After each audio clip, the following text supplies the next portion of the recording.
A Daughter of the Samurai. Chapter 12.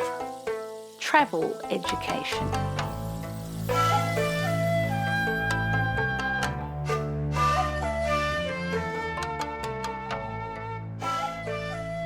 The large, well-cared-for house in which we had taken refuge that stormy night was crowded full of busy workers.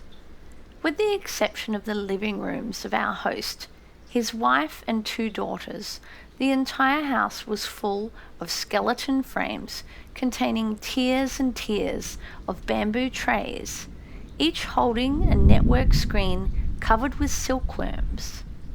There must have been thousands and thousands of them. I had been accustomed to silkworms all my life. Ishi's home had been in a weaving village, and my elder sister had many silk villages on her 3-mountain estate. But I never before had spent a night in sound of the continual nibbling of the hungry little creatures. It filled the whole house with a gentle rustling, exactly like the patter of raindrops on dry leaves, and I dreamed all night of dripping eaves. The next morning I awakened with a depressed feeling that I was to have a day's ride in a close-shut jinrikisha, and was surprised when I pushed back one of the wooden panels at the porch edge to find that the sun was shining. While I was standing there, one of the daughters, about my age, came out carrying a straw mat of silkworm waste to throw on a pile in the yard. For the mulberry stems and rice hulls of silkworm waste make the best fertilizer in the world, and she stopped to bow good morning. Then she stood there in the June sunshine with her sleeves looped back and her bare feet in straw sandals, and I squatted on the edge of the porch in my home-dyed night kimono, and we got acquainted. She told me that she took care of 6 trays of silkworms all by herself. She seemed to know everything about them, and she loved them. "They're clean," she said, "and dainty about food, and intelligent about their own affairs, just like people." I was so interested in all the surprising things I heard that I was still listening when a girl came to fold away my bed cushions, and I had to hurry to get dressed. "Well," said brother, after my room had been cleaned and breakfast brought in, "how do you like living in a boarding house?" "The boarders are very noisy," I replied, "and from what our hostess' daughter told me, they are very particular. She says they cannot endure one particle of dust. Even a withered leaf will sometimes cause one to tie on his blue neckerchief and creep to the outer edge of the tray." "Have you seen our host's grandmother?" asked brother. "No, I didn't know there was a grandmother." "She went early to her cushions last night, probably to escape the bustle and annoyance of our abrupt arrival. We will pay our respects to her before we leave." When breakfast was over, our host took us to the grandmother's room. She was a very old lady, with a reserved manner and a face of more than usual intelligence. As soon as she bowed, I knew that she had been trained in a samurai house, and when I saw the crest of a naginata on the wall rest above the shoji, I knew why brother had wanted me to come to this room. A naginata is a long, light spear with a curved blade, which samurai women were taught to use, partly for exercise and partly for defense in case of necessity. This one bore the crest of one of our northern heroes. He was a traitor, but nevertheless he was a hero. When he was killed, his daughter was one of the group, 3 of them women who defended the sorely pressed castle during the last desperate hours of hopeless struggle. The old lady told us with modest pride that she had been a humble attendant of the daughter and was with her at that dreadful time. The naginata was a memory gift from her honourable and beloved mistress. Seeing that we were deeply interested, she brought out her other treasure, a slender blunt knife called a kogai, which, with the throwing dagger, forms part of the hilt of a samurai's long sword. In very ancient days, Japanese warfare was a science. Artistic skill was always displayed in the use of weapons, and no soldier was proud of having wounded an enemy in any other manner than the one established by strict samurai rule. The long sword had for its goal only 4 points: the top of the head, the wrist, the side, and the leg below the knee. The throwing dagger must speed on its way, true as an arrow, direct to the forehead, throat, or wrist. But the blunt little kogai had many uses. It was the key that locked the sword in its scabbard. When double, it could be used as chopsticks by the marching soldier.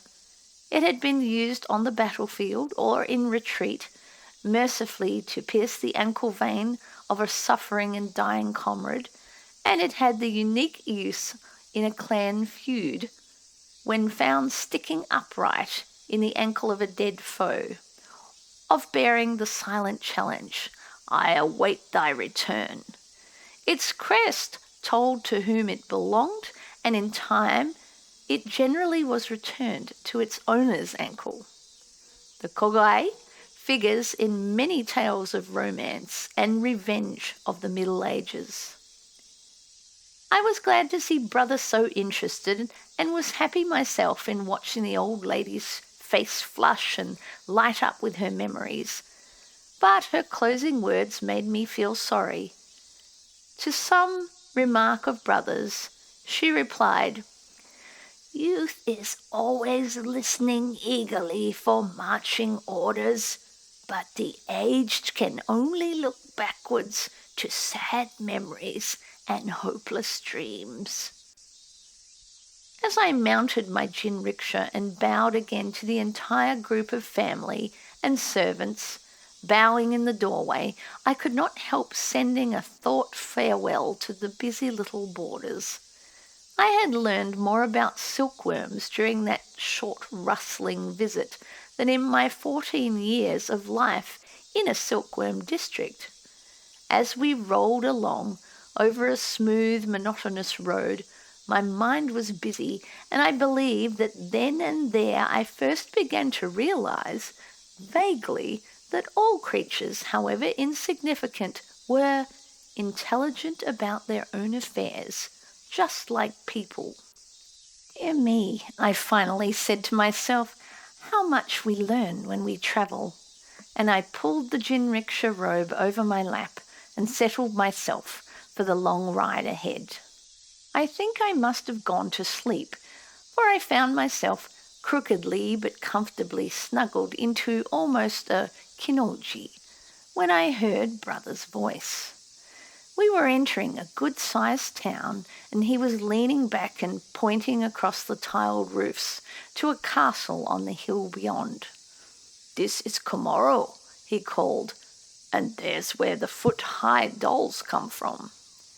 I smiled as my mind flew back to the Nagaoka home and pictured 2 enormous dolls of the festival set, brought by our Komoro great-great-grandmother with her wedding dowry. In her day, the government permitted only the daughter of a daimyo to own dolls a foot high, and her entire set must have been wondrously handsome. But in my time, when our living came principally from the visits of the second-hand man, the wonderful Komoro dolls with their miniature furniture of gold and lacquer, the perfection of Japanese art of the Middle Ages, gradually found new homes. They went, I know, to no go-down of Japan, but through some shrewd dealer into foreign hands and foreign lands, and probably today are calmly resting in widely scattered homes and museums of Europe or America. 2 of the dolls had become defaced in some way, and thus, being unsaleable, they were placed as ornaments on the high tokonoma shelf in my room. I was very fond of acting out scenes of the stories that were told me, and I used to take down the dolls and use them as an audience while I strutted around the room representing an ancient samurai with some fearful duty to perform. The dolls' heads were movable and thus supplied a splendid opportunity for my favourite revenge story. Many times I have placed my hand on one of the enamel heads and, with my ivory paper knife as a sword, I have struck fiercely at the doll, at the same instant lifting out the head from its collar of rich brocade. Then, with stern, set face, I would hurriedly wrap the head in a purple square of crepe and, tucking it under my arm, stride boldly off to an imaginary courtroom. I suspect my father knew of this barbarous game of mine, for I always borrowed his purple crepe fukusa for this purpose, feeling that something belonging to him would give dignity to the occasion. But I never heard Honourable Grandmother's step on the porch that I did not quickly restore the head to its brocade nest in order to save her another anxious fear that I was growing too bold and rough ever to find a husband. As our jinrikishas rolled through the town, I looked up at the castle with interest, and this was the home from which our Komoro grandmother had gone forth on her wedding journey to Nagaoka. Half buried in trees it stood, the grey tipped-up corners of many roofs peeping through the branches. It looked like a broad, low pagoda towering above a slanting wall of 6-sided stones, the tortoise back of all the Japanese castles. From Komoro to Nagaoka, it must have seemed a long trip to the young girl in the teetering bridal kago.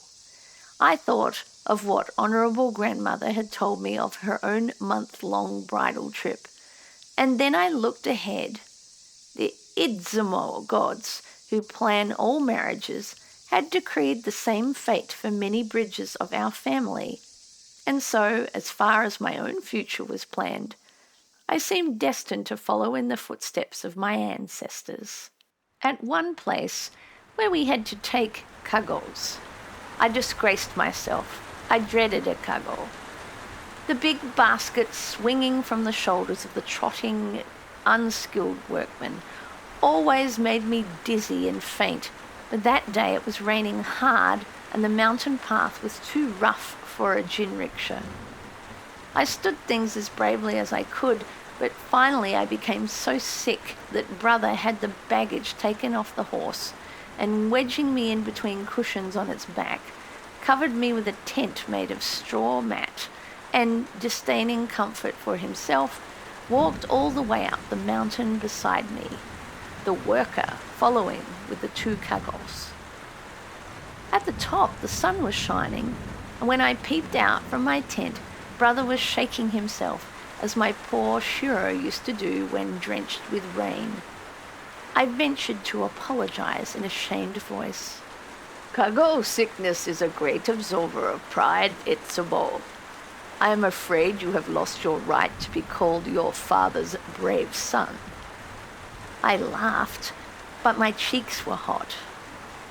As he helped me to the ground, Brother pointed towards a wide-spreading cloud of smoke floating lazily above a cone-shaped mountain.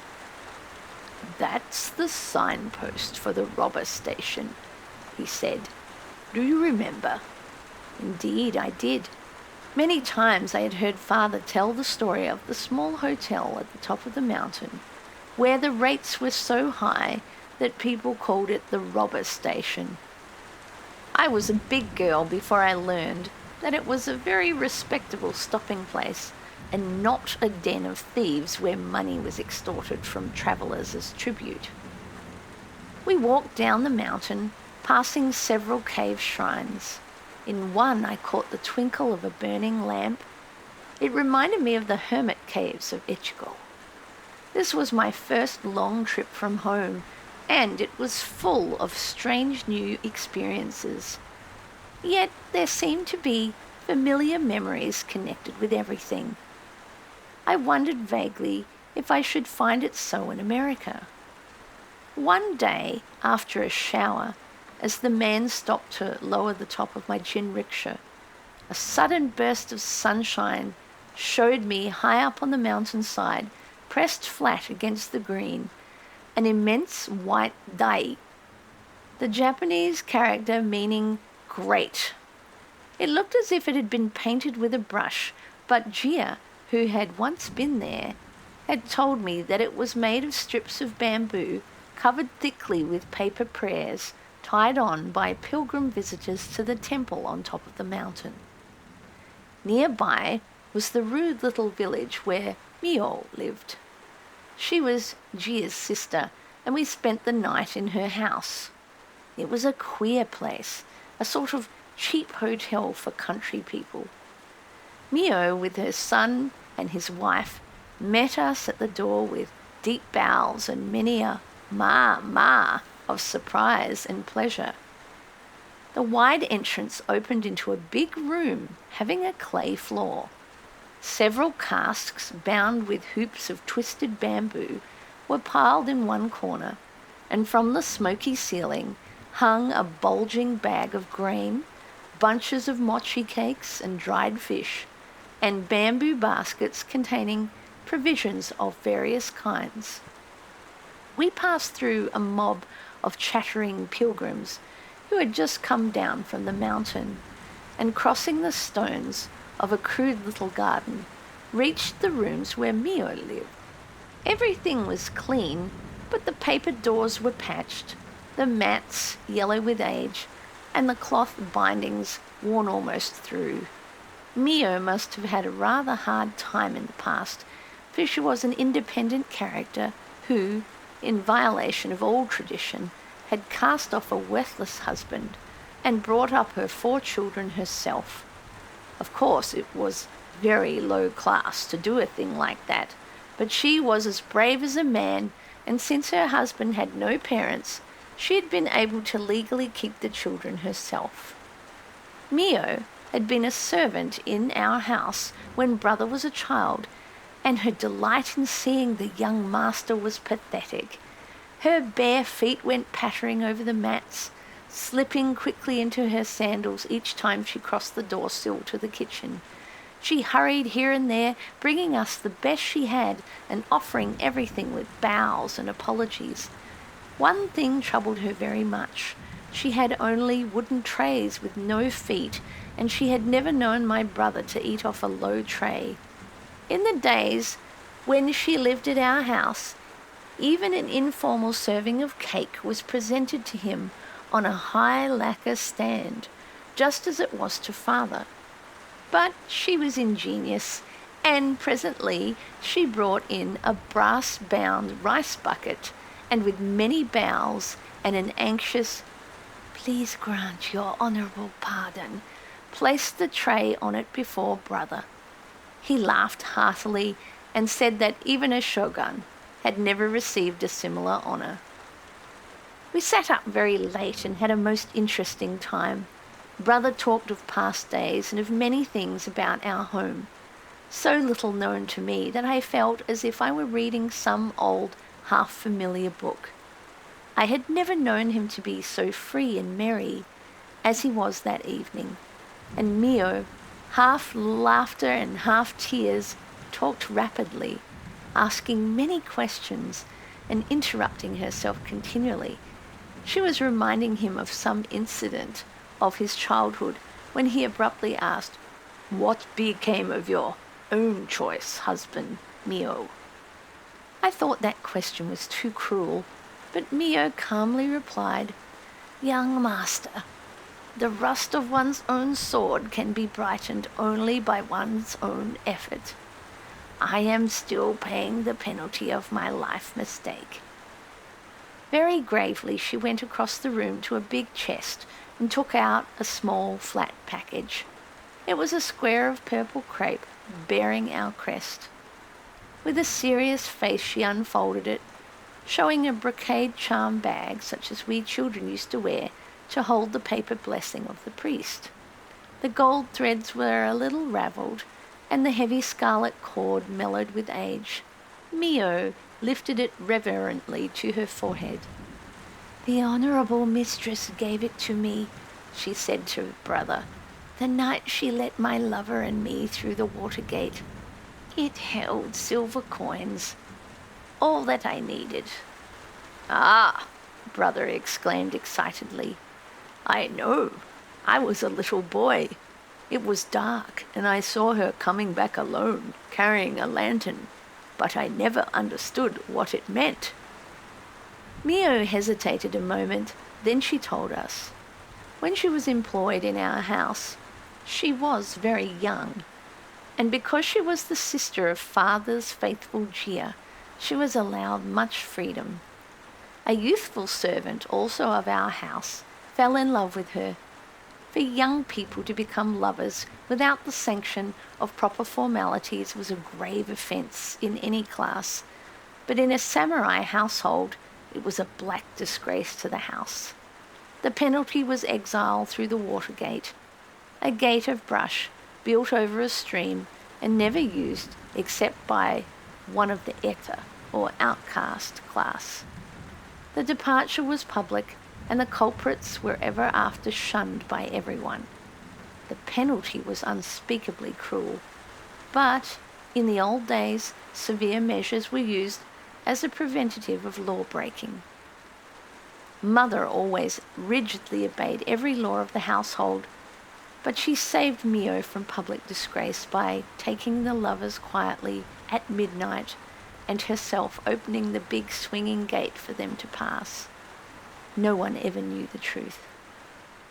"It is said," concluded Mio sadly, "that the hearts of those who pass the water gate are purified by the gods.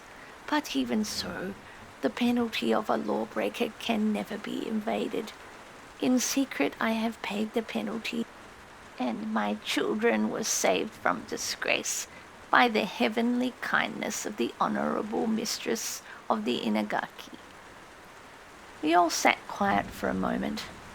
Then brother said bitterly, "The honourable mistress of the Inagaki was many times more merciful to the servants of her household than to her one and only son." Impatiently, he pushed his cushion aside and abruptly said good night. The next morning our road wound along the side of a mountain stream, awkwardly threading its way through a series of angular gullies, finally ending abruptly in a swift, sloping leap into a wide, shallow river, which we crossed on a boat, poled by the workers.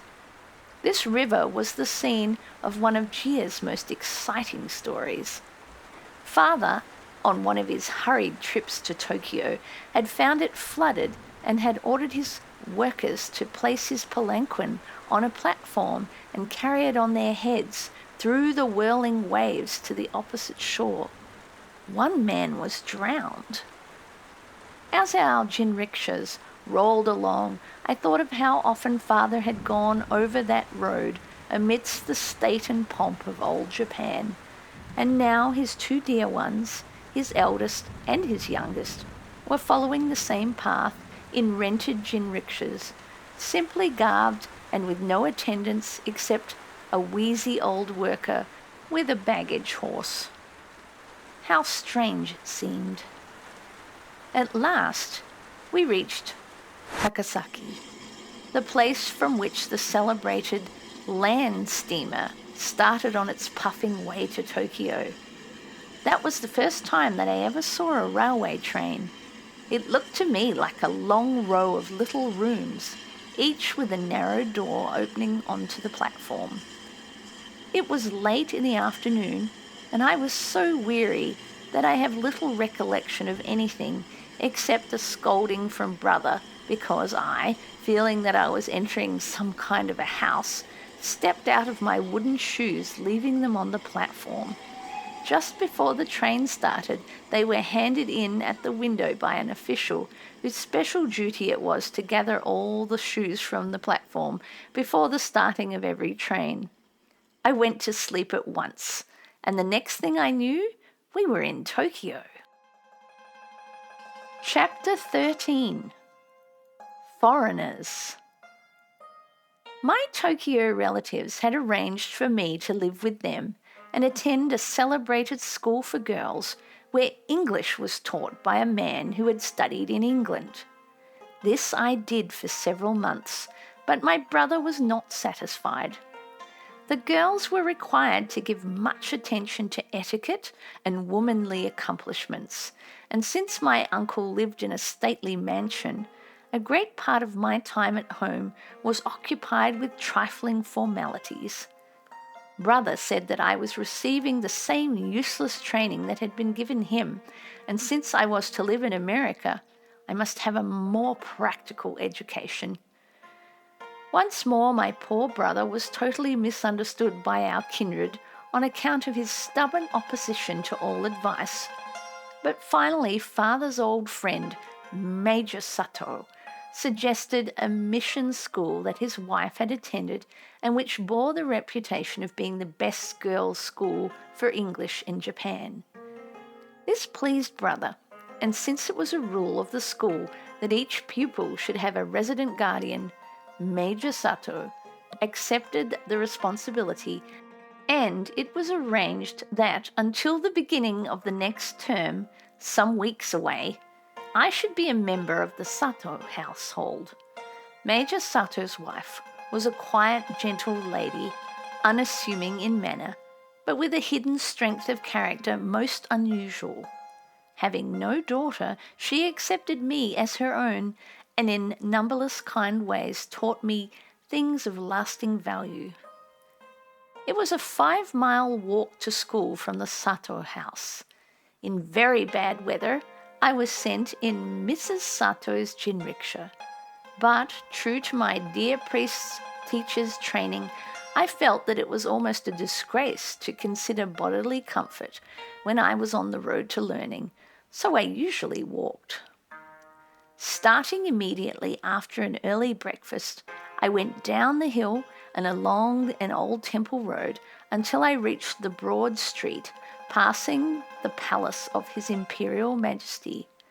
I always walked slowly there, the clear water of the moat reflecting in every stone of the sloping wall, and the crooked pine trees above formed a picture of calm, unhurried peace. It was the only place I had seen in Tokyo that gave me the familiar feeling of ceremonious dignity. I loved it. From there I came out upon the wide, sunshiny parade ground. There was a solitary tree standing there just in the centre, where I always rested a few minutes. For beyond was a long climb through a series of narrow, crooked, uphill streets crowded with children, almost everyone having a baby on its back. These city children did not have the carefree manner of the street children of Nagaoka. They were older and graver, and although all were busy, some playing games, some chattering in groups, and some jogging along on errands, there was little noise except the gata-gata of their wooden clogs. At the top of the hill was my school. It stood behind a long mound wall topped with a thorn hedge. A big gateway opened into a spacious grounds where, in the midst of several trees, stood a long 2-story wooden house with a tiled roof and glass windows divided into large squares by strips of wood. In that building, I spent 4 happy years and learned some of the most useful lessons of my life. I liked my school from the first, but some of my experiences were very puzzling. Had it not been for the constant sympathy and wise advice of kind Mrs. Sato, my life might have been difficult. For I was only a simple country girl alone in a new world, looking about me with very eager but very ignorant eyes, and stubbornly judging everything by my own unreasonably high standards of conservative opinion. All our studies, except English and Bible, were taught by Japanese men, not priests but professors. Since they came only for their classes, we saw little of them. The foreign teachers were all women. I had seen one foreign man in Nagaoka, but until I came to this school, I had never seen a foreign woman. These teachers were all young, lively, most interesting and beautiful. Their strange dress, the tight black shoes, the fair skin untouched by the cosmetics, which we considered a necessary part of dressing, and the various colours of hair arranged in loose coils and rolls, were suggestive of dim visions I had about fairyland. I admired them greatly, but their lack of ceremony surprised me. The girls, most of whom were from Tokyo, where living was less formal than in my old-fashioned home, made very short bows and had most astonishing manners in talking with another. Nevertheless, I had a certain interest in watching them, but the free actions of the teachers with the pupils and the careless conduct of the girls in the presence of the teachers shocked me. I had been taught such precepts as, "Step not on even the shadow of thy teacher, but walk reverently 3 steps behind." And every day I saw familiar greetings and heard informal conversations that seemed to me most undignified on the part of the teacher and lacking in respect on the part of the pupil. And there was another thing which troubled me greatly. Friendly smiles and small attentions from teachers seemed to be liked by these city girls, but I shrank indescribably from personal advances made to myself. My rigid training held me back from being even mildly responsive to either teachers or schoolmates. And it was a long time before the strangeness wore away and I found myself joining with the girls in their games and beginning to feel acquainted with my teachers. This was helped along greatly by certain democratic rules in the school, which, though not enforced, were encouraged and became the fashion. One of these was giving up the use of the honorific sama and substituting the less formal prefix o, thus placing the girls on a plane of social equality. Another, which greatly interested me, was the universal agreement to give up arranging the hair in Japanese style. All wore it alike, pulled back from the face and hanging in a long braid behind. This change was a mixed pleasure. I was no longer a martyr to the gluing up process of scented oil and hot tea, but as I was the only curly-haired girl in the school, I could not escape a certain amount of good-natured ridicule. These things I accepted with ease, but my shoes were a real annoyance. All my life I'd been accustomed to leave my shoes at the door whenever I stepped inside a house, but here in the school we all wore our sandals all the time, except in the straw-matted dormitory. I was slow to adapt myself to this, and it was months before I conquered the impulse to slip back my toes from the cord where I reached the door of the classroom. The girls used to wait outside just to laugh at my moment's hesitation. These changes in my lifelong habits, combined with the merry ridicule of the girls, made me feel that I was one of them, and that Etsubo had slipped entirely out of the old life and was now fitted happily into the new. Nevertheless, there were times when, aroused from deep study by someone suddenly calling, "Oh, Etsu-san!" and after a dazed moment of adjusting myself to the new name, I would hurry down the hall, my sandals sounding a noisy clap-clap on the floor, and my head feeling light with the cool looseness of unbound hair. I would be vaguely conscious somewhere within me of an odd fear that Etsubo was nowhere. However, this feeling could never last long. From there was a dreaded something which constantly reminded me that I was still a daughter of Echigo. My pronunciation of certain sounds, which was different from that of Tokyo, caused considerable amusement among the girls. Also, I suppose I used rather stately and stilted language, which combined with the old Etsuko accent must have sounded very funny to city-bred ears. The girls were so good-natured in their mimicry that I could not feel resentment, but it was a real trial to me, for it touched my deep loyalty to my own province. Since I did not quite understand where the difficulty lay, I was helpless and gradually got in the habit of confining my conversation to few remarks and making my sentences as short as possible. Mrs. Sato noticed that I was growing more and more silent, and by tactful questioning she discovered the trouble. Then she quietly prepared a little notebook with a diagram of the troublesome sounds and, in the kindest way in the world, explained them to me. Brother was there that evening and he laughed. "Etsubo," he said, looking at me rather critically, "there is no such good reason to be shamed by the accent of an honourable province as over your countrified dress.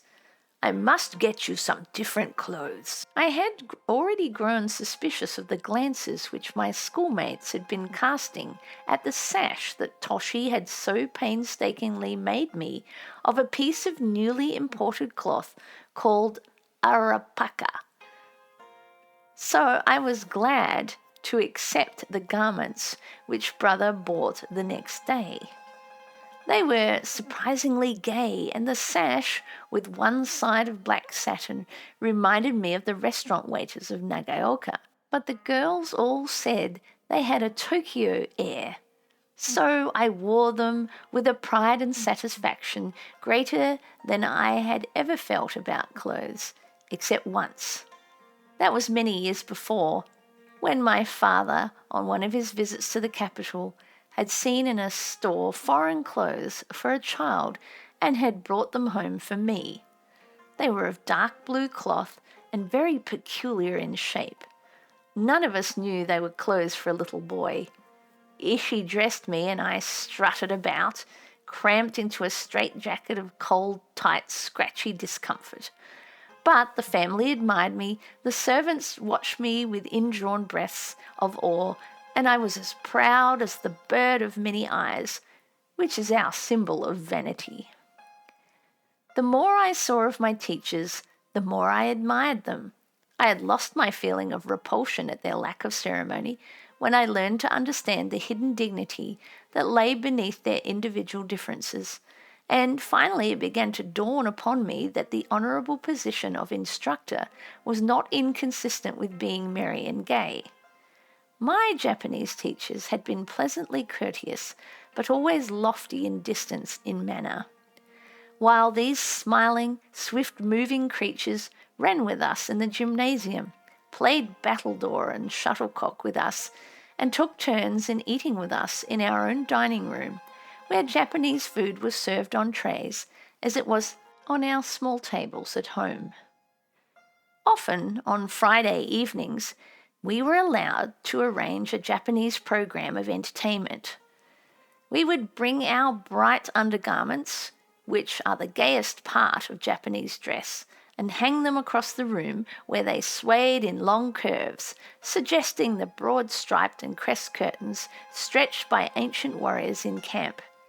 Then we would borrow things of each other to make costumes for tableaux or character sketches of celebrated people.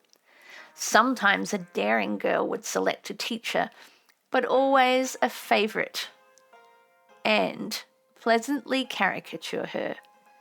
Occasionally we gave a pantomime of an old historic drama, but we never acted with words. That would have been too bold and unladylike. Even in theatres, women's parts were taken by men, for our stage was not yet far removed from the time when actors were called beggars on the shore. The teachers were always present on these occasions, laughing, applauding, and praising our efforts as freely and as happily as if they were girls of our own age. And at the same time, they were all busy knitting and sewing, or, most interesting of all the things in that wonderful school, darning stockings. But in spite of my steadily increasing contentment, there was one thing that was a constant ache to me. Neither at school nor near the Sato home was there a shrine. Of course, there were prayers at morning service in the school chapel, and they were very beautiful and solemn. I always felt as if I were in a temple, but they lacked the warm homeliness of our family gathering in Honourable Grandmother's quiet room with the lighted candles and curling incense of the open shrine, and the consciousness of the nearby protecting presence of the ancestors. This I missed more than anything else, and an added grief was that I could have no part in the service held on the 29th of each month in memory of my father's death day. Before I left home, Mother had given me a very sacred thing. It was my father's death name written on a certain kind of paper by my revered priest-teacher. Preciously, I had carried this with me wherever I went, but after I became a boarder in the school, I had a vague feeling that for me to keep it there permanently would be disloyal to the sacred name and also discourteous to the school, for it would be intruding something of the old into an atmosphere which belonged only to the new. I felt I could not keep it, and yet I could not part with it. I was sorely puzzled. One weekend I went to visit Mrs. Sato. It was the 29th day of the month. We were sewing and our cushions were drawn close to the open doors overlooking the garden. I had dropped my work and was thinking, my unseeing eyes gazing out at a path of stepping stones that ran between two little hills and around a big stone lantern before disappearing in a group of small trees. "What are you thinking, oh Etsu-san?" asked Mrs. Sato. "You look worried." Turning, I saw real concern in her face. Perhaps under the influence of the school, my reserve was beginning to melt. At any rate, I told her of my trouble. At once she was all sympathy. "I am ashamed that we have no shrine," she said, "for we have not even the excuse of being Christians. We are nothing. It is the fashion lately to adopt the Western way, and we have no house shrine, but there is one in the nun's house at the end of the garden." "The nun's house at the end of the garden?" I repeated in great astonishment. She explained that the land on which they lived had once belonged to an old temple where priestesses were in charge, which on account of the changing times had grown very poor. The property had been sold to Major Sato on condition that a little thatched hut, once belonging to a temple servitor, should be allowed to remain as the home of a very old and very holy nun, who wished to spend her life in this much-loved spot. That evening we went to see her, walking over the stepping stones between the little hills and around the stone lanterns to where, through the foliage, I could see a small house surrounded by a low brush fence. Faint candlelight twinkled through the paper doors, and I heard the familiar, gentle ton-ton, ton-ton of the soft wooden drum and the low chanting of Buddhist words. I bowed my head, and in the darkness homesick tears came to my eyes. Mrs. Sato opened the humble bamboo gate. "Pardon, may we enter?" she called gently. The chanting ceased, the door slid back, and a kindly-looking, very aged nun in a grey cotton robe welcomed us most cordially. The room was simply furnished, except that on one side stood a very beautiful temple shrine of gilded lacquer. It was darkened by age and constant incense smoke. Before the gilded Buddha lay a pile of worn chanting books and the small wooden drum we had heard. The nun was sweet and gentle like my grandmother, and it was very easy for me to explain my trouble and show her the paper holding the sacred name. Lifting it to her forehead, she took it to the shrine and reverently placed it before the Buddha. Then we had a simple service, such as we used to have in Honourable Grandmother's room at home, and when I came away, I left the precious paper in the safe keeping of her shrine. After that, On the last Friday of every month, I used to visit the holy nun and listen to her soft voice chant the service in memory of Father's death day. End of part 7.